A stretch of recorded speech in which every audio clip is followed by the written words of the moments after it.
பாஜக கட்சி விமர்சனம் செய்யக்கூடிய முதலமைச்சர் ஸ்டாலின் அவர்கள், உதயநிதி ஸ்டாலின் அவர்கள் என்ன சொல்லுவாங்கன்னா, பிஜேபி கட்சி அம்பானி அதானிக்கான கட்சி, அவர்களுக்காக ஆட்சி பண்றதா 2024 தேர்தல் முழுவதுமே பரப்புரை செய்தார். ஆனா அன்னைக்கு அம்பானி குடும்பத்தில் நேற்று கல்யாணத்துக்கு முதல் ஆளாக ஓடி சென்றது உதயநிதி ஸ்டாலின் தனி விமானத்துல. அதுவும் கூட உங்களுக்கு தெரியும், கல்யாணத்துக்கு செல்வது தவறு கிடையாதுங்க. ஆனா உள்ளே ஒன்று வைத்துக் கொண்டு புறம் ஒன்று பேசுவது திராவிட முன்னேற்ற கழகத்தினுடைய கொள்கையாக இத்தனை ஆண்டு காலமாக இருக்கு. அதற்கு நேற்று ஒரு சாட்சி. போன வாரம் அதானி அவர்கள் தமிழகத்திற்கு வந்தார்.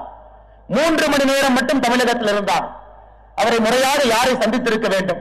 முதலமைச்சரை சந்திச்சிருந்தார் நியாயம், தலைமைச் செயலரை சந்திச்சிருந்தார் நியாயம், முதலமைச்சருடைய பிரதிநிதியாக ஒரு மூத்த அமைச்சரை சந்தித்திருந்தால் நியாயம்.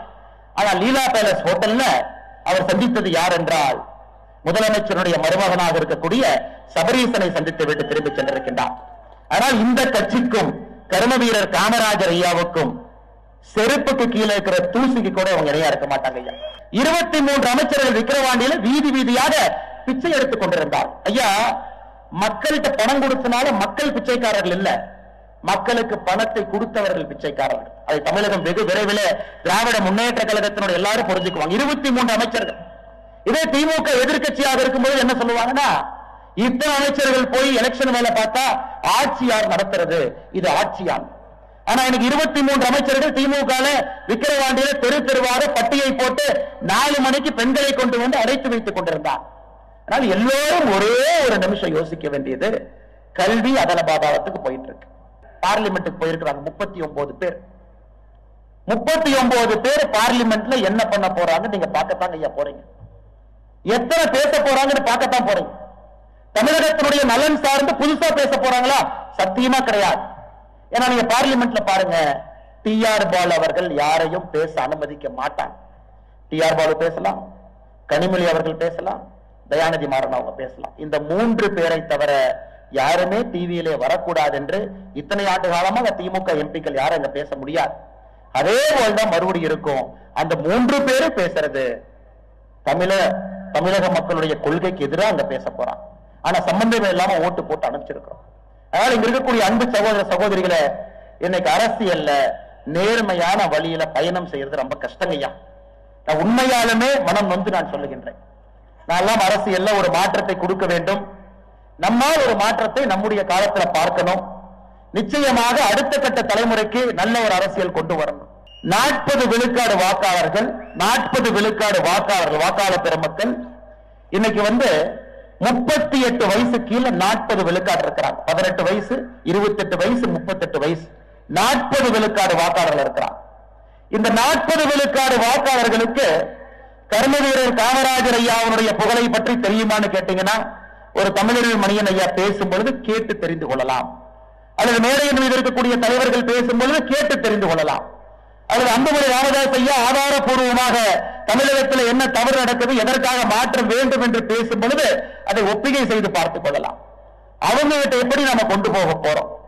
அதற்கு ஒரு பெரிய முயற்சியாக திருச்சியில எல்லா தலைவர்களையும் அழைத்து நம்முடைய மக்கள் தலைவர் ஐயா ஜி.கே. வாசன் அவர்கள் இந்த கூட்டத்தை ஏற்பாடு செய்திருக்கிறாங்க. அதற்காகத்தான் இந்த கூட்டம். 122 ஆண்டுகள் கர்ம வீரர் காமராஜர் ஐயா பிறந்து அவருடைய புகழ் பேசாத மேடைகள் தமிழகத்தில் இல்லைங்க. எல்லா இடத்துலயும் பேசியாச்சு. தமிழறிவு மணியன் ஐயா நேற்று காலையில் எங்கேயோ பேச ஆரம்பிச்சு இந்த விருதுநகர்ல பேசிட்டு இன்னைக்கு இங்க பேசுறாங்க, நாளை காலையில சென்னை பேச போறாங்க, சாயந்தரம் எந்த ஊர்ல பேச போறாங்கன்னு தெரியல. அவருடைய புகழை பேசாத ஊர் இல்ல, ஏறாத மேடைகள் இல்ல, எல்லாத்துலயும் பேசியாச்சுங்க ஐயா, எல்லா இடத்துலயும் பேசியாச்சு. அப்படி இருந்தும் கூட நாம் நினைக்கக்கூடிய அரசியல் மாற்றம் என்பது கனவாக மட்டும் இருக்கு. இன்னைக்கு எந்த அளவுக்கு தைரியம் ஆயிடுச்சுன்னா பாருங்க, திமுக சார்ந்து இருக்கக்கூடிய கூட்டணியில் இருக்கக்கூடிய தலைவர்கள் தைரியமா சொல்ல ஆரம்பிச்சுட்டாங்க, நடப்பது கர்ம வீரர் காமராஜர் ஐயாவுடைய ஆட்சின்னு சொல்லும் அளவுக்கு தைரியம் வந்திருக்கு. அதனால் நாம் இதை புரிந்து கொள்ள வேண்டும். அன்பு சகோதர சகோதரிகளே, இந்த 500 நாட்கள் என்பது வேள்வியாக நாம் வாழ வேண்டிய காலம். இது வேறு வழி இல்லை. காரணம், ஒரு குறியீட்டிலும் கூட தமிழகம் பின்னாடி போக ஆரம்பிச்சிருச்சு. எனக்கு முன்னாடி பேசின தலைவர்கள் சொன்னாங்க, கர்ம வீரர் காமராஜர் ஐயா அவர்கள் அவருடைய ஆட்சி காலத்துல 9 ஆண்டுகள்ல பூட்டி கிடந்த 6000 பள்ளிகளை திறந்தாங்க, 20,000க்கு மேற்பட்ட புதிய பள்ளிகளை உருவாக்குனாங்க. ஆட்சிக்கு வந்த பொழுது வெறும் 53 கல்லூரியில 39,000 மாணவர்கள் படிச்சாங்க. 9 ஆண்டுகள் இந்த 53 கல்லூரிகளை 63 கல்லூரிகளாக மாற்றி அதில் 49,500 மாணவர்கள் படிக்கும் அளவுக்கு அதை உயர்த்தி காட்டினாங்க. 9 அணைகள் கட்டியிருக்கின்றார்கள். 9 அணைகள் இன்னைக்கும் நல்லா இருக்கு. தமிழர் மணியன் ஐயா சொன்னாங்க, கலைஞர் கருணாநிதி அவர்கள் உருப்படியாக கட்டின ஒரே ஒரு அணை குடவனாறு அணை மட்டும்தான். அதுவும் கூட அடிச்சு போயிருச்சு. அந்த அணையும் இன்னைக்கு இல்லை என்கின்ற வார்த்தையை மேடையில் இருக்கும்போது சொன்னாங்க. இதெல்லாம் ஒரு பக்கம் கம்பேரிட்டிவ் ஸ்டாட்டிஸ்டிக்ஸ் இதெல்லாம் இருக்கு. ஆனா இன்னைக்கு தமிழகத்தினுடைய நிலையை பாருங்க ஐயா. 37,000 அரசு பள்ளிகள் இருக்கிறது. அதுல 4,500 அரசு பள்ளிகள்ல தலைமை ஆசிரியர்கள் கிடையாது. 37,000 பள்ளியில 4,500 அரசு பள்ளிகள்ல தலைமை ஆசிரியர்கள் கிடையாது. 19,260 ஆசிரியர் பணியிடங்கள் இன்னைக்கு காலியா இருக்குதுங்க. இன்னைக்கு புள்ளிவிவரம் எடுத்துக்கிட்டீங்கன்னா 19,260 ஆசிரியர். 10,000 பள்ளிக்கூடத்தினுடைய கட்டடங்கள் சிதிலமடைந்திருக்கிறது என்று 3 ஆண்டுகளுக்கு முன்பு பட்ஜெட் கூட்டத்தொடர்ல தமிழகத்தினுடைய அமைச்சர் ஒப்புக்கொண்டிருக்கின்றார். 10,000 பள்ளிக்கூடங்கள் சிதிலமடைஞ்சிருக்கு. ஆனா இத்தனை காலமாக எத்தனை பள்ளிக்கூடங்கள் இந்த 3 ஆண்டுகளில் கட்டி இருக்கின்றார்கள், புதுப்பித்திருக்கின்றார்கள் என்கின்ற கணக்கு நம்ம யாருகிட்டயுமே இல்லைங்க ஐயா. தொடர்ந்து பேசிக்கிட்டே போலாம். காமராஜர் ஐயாவுடைய காலம் என்னைக்கு, இன்னைக்கு தமிழகம் எப்படி இருக்குன்னு பாருங்க. இன்னைக்கு இந்தியாவுடைய வளர்ச்சி பிரதேசமாக கிட்டத்தட்ட 45 ஆண்டுகள் இந்தியாவுடைய 2வது பெரிய பொருளாதார மாநிலமாக இருந்த தமிழகம் இன்னைக்கு 3வது இடத்துக்கு போயிருக்கோம். 2வது இடத்திற்கு உத்தரப்பிரதேசம் வந்திருக்கின்றார். 2029 முடியும் பொழுது தமிழகம் உறுதியாக இன்னைக்கு இருக்கக்கூடிய நிலைமை எடுத்தீங்கன்னா 5வது இடத்திற்கு சென்றிருப்போம். 45 ஆண்டுகள் தக்க வைத்த 2வது இடத்தை விட்டுக் கொடுத்து 2029 முடியும் பொழுது 5வது இடத்திற்கு பொருளாதாரத்தில் செல்ல ஆரம்பிக்கின்றோம். அப்படி இருக்கும் பொழுது நம்முடைய குழந்தைகள் வாழக்கூடிய தமிழகம் எப்படி இருக்கும் என்கின்ற சிந்திச்சு பார்த்தீங்கன்னா பயமா இருக்கு, கவலையா இருக்கு. இந்த நம்முடைய தமிழ்நாடு என்ன ஆகும் என்று நினைக்கும் பொழுது படபடப்பு வந்து விடுகிறது. எந்த குறியீடு எடுத்து பார்த்தாலும் கூட கீழே போக ஆரம்பிச்சிட்டோம். வெளிநாட்டிலிருந்து வரக்கூடிய முதலீடு எனக்கு இந்தியாவில் 6வது இடத்தில் இருக்கின்றோம். மாணவர்களுடைய கற்கும் திறன் 5ஆம் கிளாஸ் 8ஆம் கிளாஸ் கற்கும் திறன் எடுத்துக்கிட்டீங்கன்னா தென்னிந்தியாவில் கடைசி இடத்தில் இருக்கின்றோம். அது கேரளாவாக இருக்கட்டும், புதுச்சேரியாக இருக்கட்டும், கர்நாடகாவாக இருக்கட்டும், ஒன்றுபட்ட ஆந்திர பிரதேசாக இருக்கட்டும், தென் இந்தியாவில் கடைசி இடத்துல இருக்கிறோம். இன்னைக்கு இப்படிப்பட்ட தமிழகத்தை உருவாக்கிவிட்டு நாங்கள் கொடுப்பது கர்ம வீரர் காமராஜர் ஐயாவுடைய ஆட்சி என்று மார்க்கத்தினால் நீங்க என்ன சொல்லுவீங்க? நீங்க சொல்லுங்க. எனக்கு அதையெல்லாம் தாண்டி ஒருபடி போயிட்டாங்க. சத்தியமூர்த்தி பவன் அதனுடைய மாட்சி எப்படி இருந்தது பாரு. கர்ம வீரர் காமராஜர் ஐயா சென்ற இடம், அமர்ந்த இடம், மாபெரும் தலைவர்கள் சென்ற இடம், ஐயா மூப்பனார் ஐயா அவர்கள் வாழ்ந்த சென்று இருந்த இடம், அண்ணன் ஜி கே வாசா அவர்கள் தமிழகத்தினுடைய தலைவராக சத்தியமூர்த்தி பவனில் இறந்த இடம். இன்னைக்கு சத்தியமூர்த்தி பவனுடைய நிலைமை என்ன, காங்கிரஸ் கட்சியினுடைய தலைவர் எப்படிப்பட்டவர் என்பதை கடந்த 10 நாட்களாக நாம் பேசிக்கிட்டே இருக்கிறோம். யார் வந்திருக்கிறாங்க, என்ன செஞ்சிருக்கிறாங்க, எப்படிப்பட்ட குற்றம் புரிந்தவர்கள் இன்னைக்கு காங்கிரஸ் கட்சியினுடைய தலைவராக இருக்கிறாங்க. அந்த கட்சியில் இருக்கக்கூடிய அண்ணன் EVKS இளங்கோவன் அவர்கள் அப்படிப்பட்ட தலைவரை வைத்துக் கொண்டு மார்க்கெட்டிக் கொண்டிருக்கின்றார்கள். நடக்கக்கூடிய ஆட்சி கர்ம வீரர் காமராஜர் ஐயாவுடைய ஆட்சி. அதனால்தான் அன்பு சகோதர சகோதரிகளே, இந்த வாய்ப்பை நழுவி விட்டால் திரும்ப இந்த வாய்ப்பு வருமானு கேட்டீங்கன்னா நிச்சயமாக கிடையாது. 1967 தேர்தல் களத்துல திராவிட முன்னேற்ற கழகம் 6 கட்சிகளை இணைத்து கர்ம வீரர் காமராஜர் ஐயாவை வீழ்த்த வேண்டும் என்று திட்டம் போட்டு களத்தில் வந்தார். அந்த கர்ம வீரர் காமராஜர் ஐயா அவர்கள் ஒரே ஒரு வார்த்தையை மட்டும்தான் சொன்னார். ஓட்டரசியலுக்காக ஒரு கட்சியை இணைத்து அதை கூட்டணி என்று சொல்வதற்கு எனக்கு விருப்பம் இல்லை என்று சொன்னார். தனியாக என்னுடைய கொள்கைப்படி நான் சந்தித்து வெற்றியோ தோல்வியோ பார்த்துக் கொள்கின்றேன் என்று. அவருக்கு எதிர்ப்புறத்திலே 6 கட்சிகள் ஒன்றாக இருந்து இன்னைக்கு அதேதான் இந்தியால இந்தி கூட்டணி அதையே திரும்ப செய்து ஆரம்பித்திருக்கின்றார். எல்லா கட்சிகளும் யாராக இருந்தாலும் கூட நாங்கள் ஒன்றாக வைத்துக் கொள்வோம். எங்களுடைய ஒரே ஒரு குறிக்கோள் மோடி எதிர்ப்பு மட்டும்தான். பிரதமர் மோடி அவர்களை எதிர்ப்பதற்காக ஒரு கூட்டணி, அதற்காக தலைவர். பாரதிய ஜனதா கட்சி விமர்சனம் செய்யக்கூடிய முதலமைச்சர் ஸ்டாலின் அவர்கள், உதயநிதி ஸ்டாலின் அவர்கள் என்ன சொல்லுவாங்கன்னா, பிஜேபி கட்சி அம்பானி அதானிக்கான கட்சி, அவர்களுக்காக ஆட்சி பண்றதா 2024 தேர்தல் முழுவதுமே பரப்புரை செய்தார். ஆனா எனக்கு அம்பானி குடும்பத்தில் நேற்று கல்யாணத்துக்கு முதல் ஆளாக ஓடி சென்றது உதயநிதி ஸ்டாலின் தனி விமானத்துல. அதுவும் கூட உங்களுக்கு தெரியும், கல்யாணத்துக்கு செல்வது தவறு கிடையாதுங்க. ஆனா உள்ளே ஒன்று வைத்துக் கொண்டு புறம் ஒன்று பேசுவது திராவிட முன்னேற்ற கழகத்தினுடைய கொள்கையாக இத்தனை ஆண்டு காலமாக இருக்கு. அதற்கு நேற்று ஒரு சாட்சி. போன வாரம் அதானி அவர்கள் தமிழகத்திற்கு வந்தார். 3 மணி நேரம் மட்டும் தமிழகத்தில் இருந்தார். அவரை முறையாக யாரை சந்தித்திருக்க வேண்டும்? முதலமைச்சரை சந்திச்சிருந்தார் நியாயம், தலைமைச் செயலாளரை சந்திச்சிருந்தார் நியாயம், முதலமைச்சருடைய பிரதிநிதியாக ஒரு மூத்த அமைச்சரை சந்தித்திருந்தால் நியாயம். ஆனால் லீலா பேலஸ் ஹோட்டல்ல அவர் சந்தித்தது யார் என்றால் முதலமைச்சருடைய மருமகனாக இருக்கக்கூடிய சபரீசனை சந்தித்து விட்டு திரும்பி சென்றிருக்கின்றார். ஆனால் இந்த கட்சிக்கும் கர்ம வீரர் காமராஜர் ஐயாவுக்கும் செருப்புக்கு கீழே இருக்கிற தூசிக்கு கூட அவங்க இணையா இருக்க மாட்டாங்க ஐயா. ஆனா பேசுவதெல்லாம் இது போன்ற ஒரு பேச்சாக தொடர்ந்து பேசிக் கொண்டிருக்கின்றார். அன்பு சகோதர சகோதரிகளை, எப்பொழுதுமே அன்புமணி ராமதாசன் பேசுற விஷயத்தை இன்னைக்கு நான் கையில் எடுக்கிறேங்க ஐயா. என் கையில ஒரு புகைப்படம் இருக்குதுங்க ஐயா. என் கையில ஒரு புகைப்படம் இருக்கும். இந்திய நம்முடைய மேப்புங்க ஐயா, அது நம்முடைய வரைபடம். இது இதை முழுமதியா பாத்தீங்கன்னா ஐயா, இதை வேற வேற கலர்ல வச்சிருக்கிறாங்க. வேற வேற கலர்ல இருக்குதுங்க ஐயா. வேற வேற கலர், ஆரஞ்சு கலர்ல இருக்குது. இதை பாருங்க ஐயா, மஞ்சள் கலர்ல இருக்கு. இது சிவப்பு கலர்ல இருக்கு. இது ஒரு குறியீடு. ஒரு வாரத்திற்கு முன்பு நம்முடைய மத்திய அரசு நித்தி ஆயோக் ஒரு டேட்டா வெளியிட்டிருக்கிறார். இன்னைக்கு இந்தியாவில் ஒரு சராசரியாக ஒரு தனி மனிதன் குடிக்கக்கூடிய தண்ணீரின் அளவு எவ்வளவு வேணும்?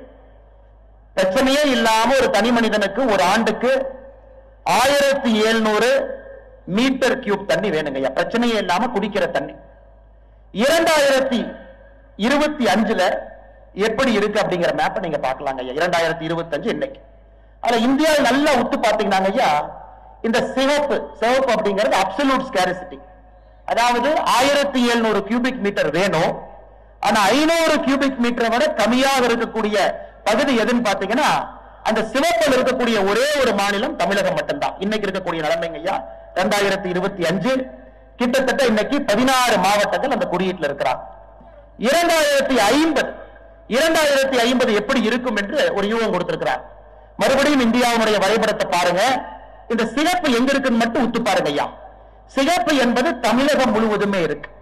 2050 38 மாவட்டங்கள் இருக்கக்கூடிய தமிழகத்துல 36 மாவட்டத்துல குடிப்பதற்கு சராசரியாக தமிழ்நாட்டில் இருக்கக்கூடிய ஒரு மனிதனுக்கு 1/3 பங்கு தண்ணீர் மட்டும்தான் கிடைக்கும் என்பது நித்தி ஆயோக்கினுடைய ஆய்வறிக்கை போன வாரம் கொடுத்ததுங்க ஐயா. இந்தியாவில் எந்த மாநிலமும் கூட சிவப்பு என்பதற்கே போகல. இதற்கு காரணம் என்ன என்பதை நீங்கள் யோசிக்க வேண்டும். இதற்கு காரணம் ஒரு விஷயத்தை நாம் நன்றாக புரிந்து கொள்ள வேண்டும் என்றால், காமராஜர் ஐயா 9 அணையை கட்டினாங்க, கருணாநிதி ஐயா 1 அணையை கட்டினாங்க, அதை அடிச்சுட்டு போயிருச்சு. இன்னைக்கு எங்க போனாலும் கூட தேர்தல் பிரச்சாரத்துல மக்கள் வைக்கக்கூடிய கொள்கை, காமராஜர் ஐயா காலத்துல இந்த கால்வாயை வெட்டிட்டாங்க, நீங்க இதை ஒரு 100 கிலோமீட்டருக்கு எக்ஸ்டெண்ட் பண்ணுவேன்னு உங்க தேர்தல் வாக்குறுதியில கொடுங்க, அல்லது நீங்க மத்திய அரசுக்கு சொல்லி இதை இன்னும் ஒரு 200 கிலோமீட்டருக்கு இழுக்கிறேன்னு சொல்லுங்க. எனக்கு தமிழகத்தில் எங்கே சென்றாலும் கூட காமராஜர் ஐயா கட்டியிருக்கிறாங்க, கொஞ்சம் அதை முன்னாடி கொண்டு போங்க. காமராஜர் ஐயா அவர்கள் தன்னுடைய ஆட்சி அவரே வேண்டாம் என்று விட்டுவிட்டு சென்ற பொழுது தமிழகத்தில் விவசாயம் நடைபெற்றதற்கான எத்தனை லட்சம் ஏக்கர்ல விவசாயம் நடந்ததுதாங்க? 70 லட்சம் ஹெக்டர். 70 லட்சம் ஹெக்டர் நிலத்துல விவசாயம் நடந்துச்சு. ஆனா இன்னைக்கு எத்தனை இடத்துல விவசாயம் நடக்குதுன்னா 46 லட்சம் ஹெக்டர். 46 லட்சம், 24 லட்சம் ஹெக்டர் விவசாய பரப்பளவு சுருங்கி இருக்கிறது. தண்ணீர் இல்லை, பாசன வசதி இல்லை. அதற்கான எந்த முயற்சி யாரும் எடுக்கல. எதற்காக தேசிய ஜனநாயக கூட்டணியினுடைய கூட்டணி ஆட்சி 2026 வேண்டும் என்றால், தவறு செய்தவர்கள் எப்பொழுதுமே சரி செய்ய போவது கிடையாது. 50 ஆண்டுகளாக ஆட்சியிலிருந்து தவறு செய்தவர்கள் எப்படிங்க 2026 சரி பண்ண போறாங்க? ஒரு பக்கம் 2050 குடிப்பதற்கான தண்ணி 1/3 பங்கு இருக்கக்கூடிய ஒரே ஒரு மாநிலமாக தமிழகம் இருக்கும். இன்னொரு பக்கம் விவசாயம் செய்யக்கூடிய நிலம் சுருங்கி இருக்கு.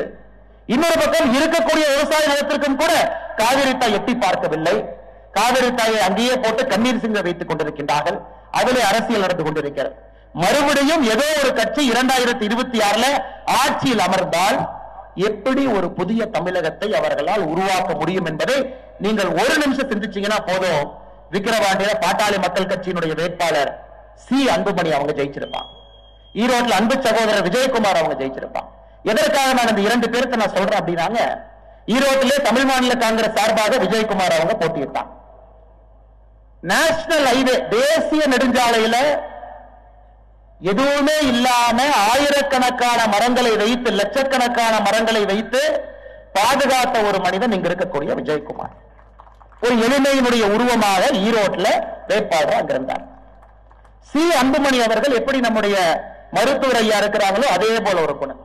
2016 இருந்து எளிமையான மனிதர். அவருடைய மனைவி ஒரு எலிமெண்டரி ஸ்கூல் வாத்தியார்.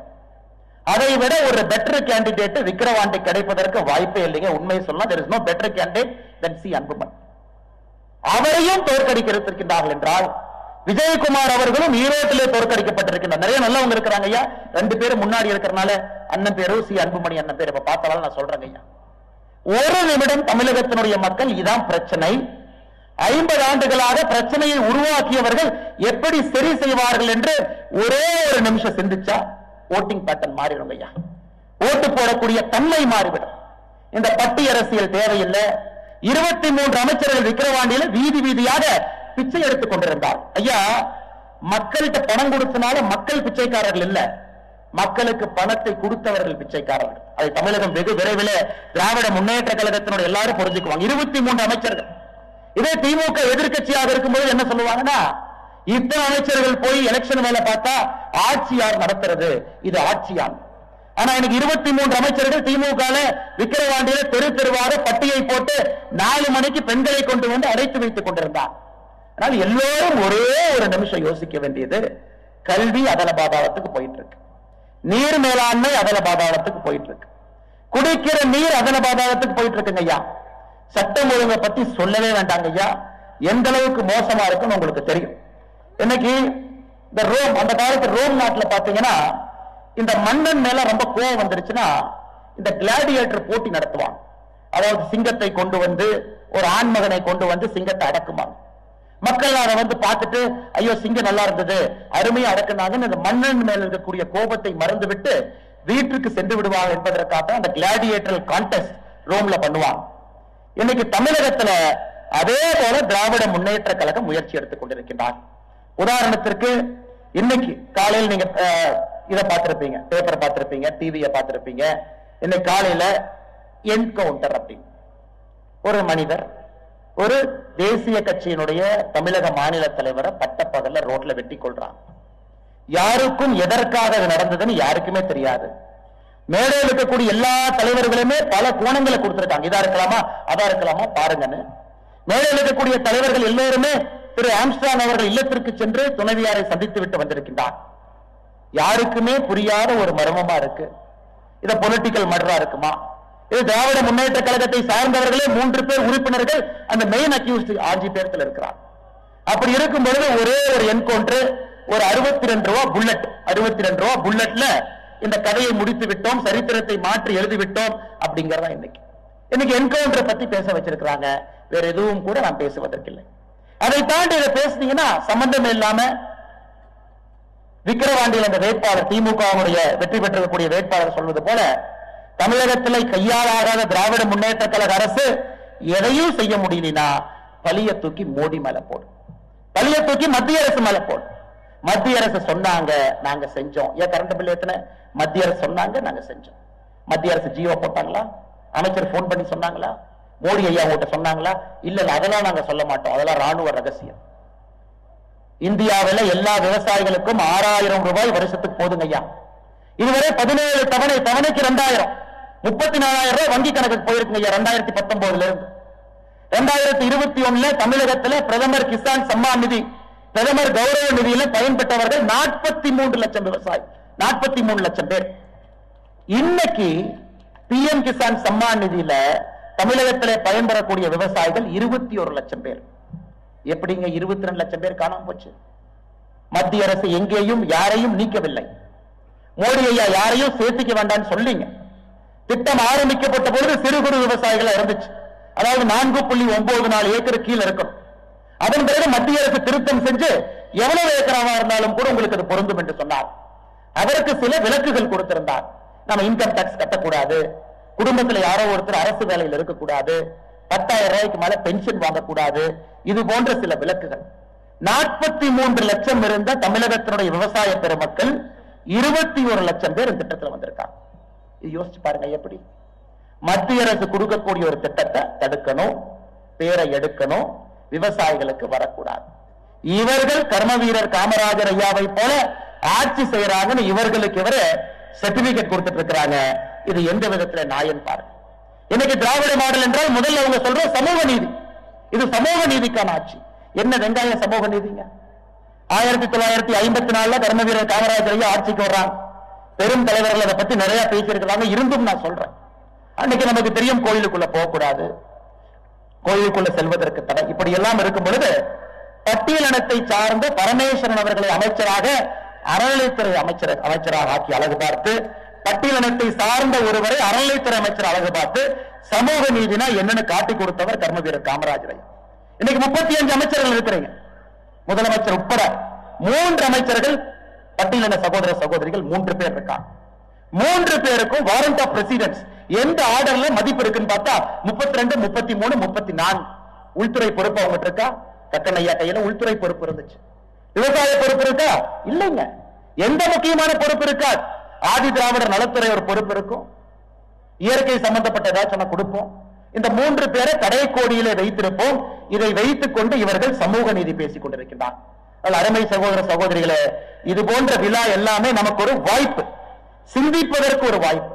தமிழகத்தினுடைய அரசியல் சூழல் எப்படி இருக்கு, எப்படி படிப்படியாக இந்த மாநிலம் கீழே செல்ல ஆரம்பித்திருக்கிறது, எதற்காக தகுதி படைத்த தலைவர்கள் அவர்களுடைய கையிலே அதிகாரம் 2026 செல்ல வேண்டும் என்பதற்கு முன்னோட்டமாக திருச்சியிலே இந்த கூட்டம் நடந்து கொண்டிருக்கிறது.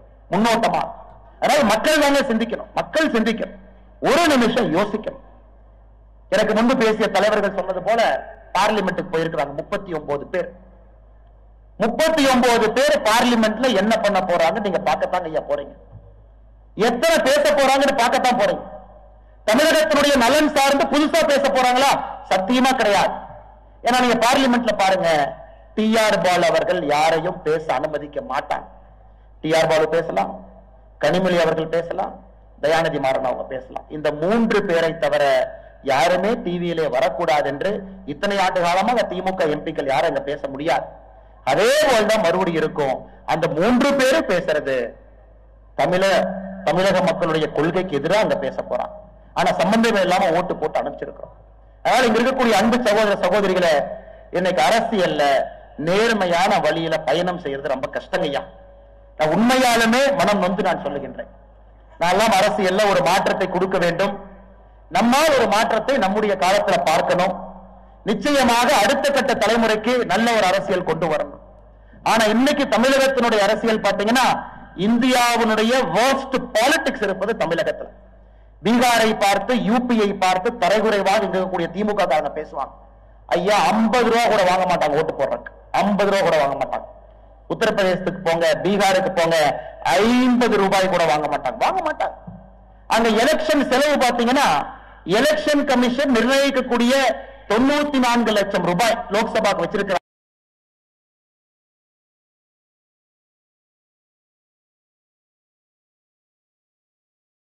தமிழகத்தினுடைய அரசியல் களத்தை பாருங்க.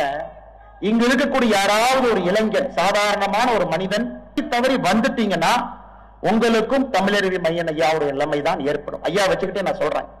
ஏன்னா ஐயா வரை தைரியமாக சகித்துக் கொண்டு அதை ஏத்துக்கிட்டாங்க. ஒரு நேர்மைக்கு கிடைத்த பெருசாக தமிழருவி மைய ஐயாவும் ஏத்துக்கிட்டாங்க. என்னாலும் பாத்துக்கலாம், என்ன நடந்தாலும் நடப்பது நன்மைக்கு ஏத்துக்கிட்டாங்க.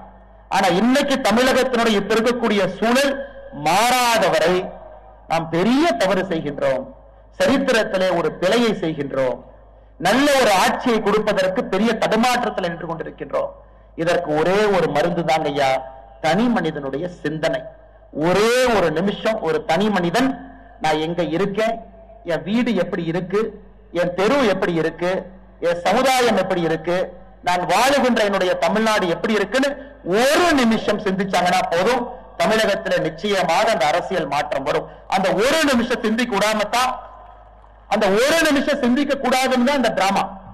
45,000 கோடி டாஸ்மாக்ல வருமானம் ஏன் குடியில வைத்திருக்க வேண்டும், யாரும் சிந்திக்க கூடாது.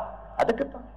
எதற்கு வார வாரம் படம், எதற்கு வார வாரம் இசை வெளியீட்டு விழா சன் டிவியில, எதற்கு இத்தனை ஆடல் பாடல் ஆர்ப்பாட்டம் எதுக்குங்கய்யா? எதுக்குங்கய்யா வார வாரம் ஒரு புதிய பிரச்சனை தமிழக அரசியல கிளப்புறாங்க? ஒரு நிமிஷம் மக்கள் சிந்தித்து விடக்கூடாது என்பதற்கா. தப்பி தவறி மக்கள் ஒரு நிமிஷம் சிந்திச்சுட்டாங்கன்னா தமிழகத்தினுடைய அரசியல் மாற்றம் வந்துவிடும் என்பது எல்லோருக்கும் தெரியும். அதற்காகத்தான் இத்தனை நடந்து கொண்டிருக்கிறது. ஆனால் நம்முடைய கடமை, இந்த நிகழ்ச்சிக்கு நாம் வந்திருக்கின்றோம், எல்லோரும் பங்கேற்றிருக்கின்றோம். நாம் எல்லோரும் கர்ம வீரர் காமராஜர் ஐயாவுடைய புகழை பற்றி பேச போறோம். எல்லோரும் பட்டி தொட்டி எல்லாம் எடுத்து செல்ல போகின்றோம். அது ஒரு பக்கம் ஐயா. நம்முடைய வேலை ஒரு மனிதனையும் சிந்திக்க வைக்கிறதுங்க ஐயா. தயவு செஞ்சு சிந்திக்க வைக்கணும். இதுல பாருங்க ஐயா, இன்னைக்கு நாம தேசிய ஜனநாயக கூட்டணியாக இருக்கும் பொழுது எந்த தொண்டனாக இருந்தாலும் இன்னொரு கட்சிக்கு நாம் விட்டு கொடுத்து பழக வேண்டும். அது பாரதிய ஜனதா கட்சியாக இருந்தாலும் மற்ற கட்சி நண்பர்களாக இருந்தாலும். தமிழ் மாநில காங்கிரசுடைய தலைவர்கள் நம்முடைய அலுவலகத்துக்கு வந்த பொழுது சொன்னேன், ஐயா ஒரு உயிராக மாற ஆரம்பித்திருக்கின்றோம், ஒரு மூச்சாக பயணம் செய்ய முடிவெடுத்திருக்கின்றோம். இல்ல என்னங்க ஐயா, உங்களுக்காக சில விஷயத்தை நாங்கள் விட்டுக் கொடுக்கின்றோம், எங்களுக்காக சில விஷயத்தை நீங்க விட்டுக் கொடுக்குறீங்க. நாம் எல்லோரும் இருப்பது ஒரு நேர்கோட்டில் தமிழக மக்கள் நன்றாக இருக்க வேண்டும் என்று வந்த பிறகு இல்ல பெரியவங்க சின்னவங்க யாருங்க ஐயா. அதனால் கொள்கை முக்கியம்தான், அதுல எதுவுமே இல்லை. அந்த காலத்து மாதிரிங்க வேட்டி இடுப்பு துண்டு நான் பேச போறதில்லை. எந்த கட்சியாக இருந்தாலும் கூட இந்த கூட்டணி வலிமையா இருக்கணும். வளமான ஒரு தமிழகத்தை உருவாக்க வேண்டும் என்று நாம் நினைத்தால் தொண்டர்கள் பரஸ்பரம் நாம் ஒரு உயிராக ஒரு மூச்சாக மாற வேண்டும். அது மாறும் பொழுது நமக்கு கிடைக்கக்கூடிய சக்தி மாபெரும் சக்தி. இந்தியாவில இந்த மாதிரி எக்ஸ்பெரிமெண்ட் நடத்தது இல்லைங்க ஐயா. இது ஒரு மிகப்பெரிய சோசியல் இன்ஜினியரிங். இந்த மேடையில மிகப்பெரிய எக்ஸ்பெரிமெண்ட். இந்திய ஜனநாயகத்துல இதுவரை சுதந்திரத்திற்கு பிறகு இது போன்ற ஒரு எக்ஸ்பெரிமெண்ட் நடந்தது கிடையாது. உண்மையை சொல்ல வேண்டும் என்றால் சரித்திரத்தை எடுத்து படித்து பாருங்க. இது 2026 ஆட்சிக்கு வரும்பொழுது இந்திய அரசியல்ல கட்சிகளுடைய ஆதிக்கத்தை தாண்டி எல்லா தொண்டனுக்கும் ஆட்சி அதிகாரத்திற்கு வருவதற்கு வாய்ப்பு, எல்லா தலைவர்களுக்கும் ஆட்சி அதிகாரத்துக்கு வருவதற்கு வாய்ப்பு. காரணம், ஒரு கட்சி இன்னொரு கட்சிக்கு செக் அண்ட் பேலன்ஸ், இந்த கட்சி அந்த கட்சிக்கு செக் அண்ட் பேலன்ஸ், அந்த கட்சி இந்த கட்சிக்கு செக் அண்ட் பேலன்ஸ் இருக்கும் பொழுது எப்படிங்க தவறு நடக்கும்? எப்படிங்க தவறு நடக்கும்? இத்தனை கட்சிகள் இருக்கும் பொழுது, இத்தனை தலைவர்கள் இருக்கும் பொழுது, இத்தனை சட்டமன்ற உறுப்பினர்கள் வரும் பொழுது எப்படி 2026 தேசிய ஜனநாயக கூட்டணி ஆட்சிக்கு வரும் பொழுது தவறு நடப்பதற்கான வாய்ப்பே இல்லை. காரணம், எல்லோரும் இன்னொருத்தருக்கு செக் அண்ட் பேலன்ஸா இருப்பார். எல்லா கொள்கையும் தமிழகத்தை சார்ந்துதான் இருக்க முடியும். தமிழகத்திற்கு எதிராக எந்த கொள்கையும் கொண்டு வர முடியாதுங்க ஐயா. காரணம், இது ஜனநாயகத்தினுடைய உச்சபட்ச வெளிப்பாடு. ஒரு தனி மனிதனுடைய குரலாக இத்தனை கட்சிகள் சேர்ந்திருக்கு. அதனால் எந்த காரணத்திற்கும் கூட தேசிய ஜனநாயக கூட்டணியில் ஒரு சிறிய பிளவோ, ஒரு சிறிய மனம் கஷ்டப்படும்படி புண்படும்படி என்ற ஒரு வார்த்தையோ ஐயா அதை கட்டை காத்து 500 நாட்கள் கொண்டு போனங்க ஐயா. ஒரு புதிய சகாப்தம் தெரிந்தவர்கள் எல்லாம் இருக்கிறார். அன்புமணி ராமதாஸ் ஐயா கிரேட் அட்மினிஸ்ட்ரேட்டர், எல்லாம் தெரியவருக்கு, பார்த்திருக்கார், உணர்ச்சிகரமா பேசக்கூடியவர். அண்ணன் டிடிவி தினகரன் அவர்கள்ட்ட போய் 1 மணி நேரம் உட்காருங்க. அரசியலுடைய அடிநாளத்தை பேசக்கூடியவர்கள். ஆனா ஏதோ ஒரு காரணத்துக்காக வெளிப்படையா சில விஷயத்தை பேசுறது. தமிழக மணியன் ஐயா ராஜகுருன்னு சொல்லுவாங்க. ராஜா யாராக இருந்தாலும் கூட ராஜா சரியான பாதையிலே செல்லுகின்றானா என்று பார்ப்பதற்கு ஒரு தமிழக மணியன் அவர்கள் இந்த மேடையில் இருக்கிறார். மேடையில் இருக்கக்கூடிய எல்லா தலைவர்களையும் உத்து பாருங்க ஐயா. முன்னாள் முதலமைச்சர் OPS அந்த கூட்டணியில் இருக்கிறார். அதனால் இந்த கூட்டணி தமிழகத்திலே மாற்றத்தை கொடுக்க முடியவில்லை என்றால் ஆட்சி யார் வேணாலும் கொடுக்கலாம் ஐயா. நம்ம ஆட்சியை பத்தி பேசல. அரசியல் மாற்றமும் ஆட்சி மாற்றமும் இரண்டும் சேர்ந்து ஒரு பலமான தமிழகத்தை உருவாக்குவதற்காக நீங்க யோசிச்சீங்கன்னா இந்த கூட்டணியை தவிர எந்த கூட்டணினாலும் இதை கொண்டு போய் தனி மனித வழிபாடு கிடையாது. ஒரு மனிதனை தூக்கி பிடிக்க வேண்டிய அவசியம் யாருக்கும் இல்லை. எல்லாம் ஒன்றாக இணைந்து அதை உருவாக்க வேண்டும் என்றால் நம்முடைய தொண்டர்கள் களத்திலே ஒரு மூச்சாக ஒரு உயிராக ஒரு உடம்பாக நீங்கள் நிற்க வேண்டும். அதைத்தான் கர்ம வீரர் காமராஜர் ஐயா விருப்பப்படுவாங்க, அதைத்தான் எதிர்பார்ப்பாங்க. முயற்சி செய்து அவர்கள் கனவு கண்ட ஆட்சியை நம்மால் கொடுக்க முடியும் என்கின்ற நம்பிக்கையை விதைத்திருக்கக்கூடிய இந்த கூட்டத்தினுடைய தலைவராக இருக்கக்கூடிய அண்ணன் GK வாசன் அவர்களுக்கு மறுபடியும் என்னுடைய நெஞ்சார்ந்த நன்றிகளை தெரிவித்து, அவரை பத்தி சுதாகர் ரெட்டி ஐயா பேசும்போது ஒரு விஷயம் சொன்னேன், ஐயா ராணுவ ரகசியத்தை எல்லாம் வெளிப்படையா சொல்லிடாதீங்க, சில விஷயத்தை உள்ளே வச்சிருங்க. அதுபோல மேடையில் இருக்கக்கூடிய அண்ணன் அன்புமணி ராமதாஸ் அவர் ரொம்ப மூத்தவர், பெரிய பக்குவவாதி. நம்ம எல்லாம் அரவணைத்து ஒன்றாக போறாங்க. ஏன் வயசுக்கு அவர் வயசுக்கு அவர் உணவத்துக்கு ஏன் அவத்துக்கு என்னங்க, சரிசமமாக 2 பேர் சேர்ந்து உட்கார்ந்து பேசும் அளவுக்கு ஏற்றுக்கொள்ளக்கூடிய மனப்பக்குவம் அவருக்கு இருக்கிறது. அப்படிப்பட்ட ஒரு தலைவர் அன்புமணி ராமதாஸ் ஐயா மேடை என்று இருக்கிறார். அண்ணன் டிடிவி தினகரன் அவர்களை பத்தி பல இடத்துல நான் சொல்லிக்கிட்டே இருக்கேன். அவரை புகழ வேண்டும் என்பதற்காக இல்லை, அவர் இன்னும் தமிழகம் புரிந்து கொள்ள வேண்டும் என்பதற்காக அவரும் நம்முடைய மேடையில் இருக்கிறார்.